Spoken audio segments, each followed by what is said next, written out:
माझी आपल्या सगळ्यांना एकच विनंती आहे की जेव्हा कधी आपल्या धर्मावर अन्याय होईल त्या धर्माचं संरक्षण करण्यासाठी सगळ्यांनी यापुढे देखील एकत्रितपणे यावं। आज फक्त आपण प्रत्येक भागामध्ये आयोजन करण्यात आलेलं आहे। प्रत्येक कार्यकर्ता संगमनेरमध्ये आमदार अमोल खटाळांच्या नेतृत्वाखाली त्या ठिकाणी आपण निवेदन देणार आहोत। गावरी इथे माननीय कडले साहेबांच्या नेतृत्वाखाली निवेदन देणार आहोत आणि महाराष्ट्रामध्ये आणि भारतामध्ये प्रत्येक ठिकाणी ही जी क्रूर घटना घडलेली आहे याचा निषेध व्यक्त करण्यासाठी आपण आज एकत्र झालेलो आहोत। आपण सर्वजण एवढ्या मोठ्या संख्येने आलात, आपले सगळ्यांचे मनापासून आभार।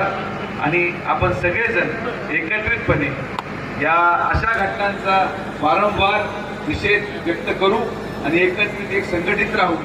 ज्या ज्या गोष्टी या समाजहिताच्या नसतील, ज्या ज्या गोष्टी आपल्या